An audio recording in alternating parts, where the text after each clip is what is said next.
Physiotherapy एक ऐसा procedure होता है जिसके ज़रिए डॉक्टर या कोई भी पर्सन आपके बॉडी मसल्स की, आपके जॉइंट्स पर मूवमेंट उस डायरेक्शन में करवाता है जिस डायरेक्शन में आपकी बॉडी नॉर्मली मूव कर रही होती है। हम एक एग्ज़ाम्पल लेते हैं, लाइक मैं अगर कहता हूँ कि मैंने अपने अपर आर्म की फिज़ियोथेरेपी करानी है, तो अपर आर्म में अगर मैं अपने हैंड की बात करूँ तो इसमें मेरे हैंड में काफ़ी जॉइंट्स हैं। ये मेरी फिंगर जो है इसमें जॉइंट है, ये फिंगर से अब मेरी पाम के साथ कनेक्ट हो रही है, इसमें जॉइंट है, रिस्ट जॉइंट है, इसी तरह एल्बो जॉइंट है, शोल्डर जॉइंट है। तो अगर मैंने अपनी फिंगर की फिज़ियोथेरेपी करनी है तो लाइक ये मेरी फिंगर है, तो मैं इसको इस तरह मूव करूँगा। अगर मैं इसको इस डायरेक्शन में मूव करूँगा तो ये मेरी फिंगर को डैमेज कर देगा। इसी तरह अगर मैंने अपनी रिस्ट जॉइंट पे अपनी फिज़ियोथेरेपी करनी है तो मैं इसको इस डायरेक्शन में मूव करूँगा, ऐसे मूव करूँगा। मतलब जो नॉर्मली हमारी बॉडी मूवमेंट्स हो रही होती है किसी भी जॉइंट पर, हम उसी जॉइंट पर अपने मसल्स की जब मूवमेंट कराते हैं तो इसको फिज़ियोथेरेपी कहते हैं। इसी तरह अगर मैं अपनी एल्बो की एल्बो जॉइंट पर फिज़ियोथेरेपी करना चाहता हूँ तो मैं इसको इस डायरेक्शन में मूव करूँगा जिस डायरेक्शन में नॉर्मली मेरा जॉइंट मूव करता है।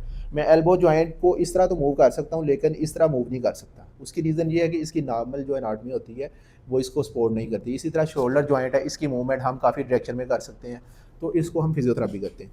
तो अगर किसी पर्सन को फिज़ियोथेरेपी की ज़रूरत हो तो वो घर में भी अपने किसी फ़र्द की, अपने किसी मरीज़ की इस तरह फिज़ियोथेरेपी कर सकता है। फिज़ियोथेरेपी का जो मेन मकसद होता है वो मसल्स की मूवमेंट होता है, ताकि आपके मसल्स जो हैं जब यूज़ नहीं हो रहे होते, जिस तरह जिन लोगों को फ़ालिज का मसला रहता है, स्ट्रोक हो जाता है, तो ऐसे मरीज़ अगर इनमें फ़िज़ियोथेरेपी ना की जाए तो उनके जो मसल्स होते हैं वो स्टिफ़ होना शुरू हो जाते हैं और जिसकी वजह से उनकी बॉडी जो है वो स्टिफ़ हो जाती है।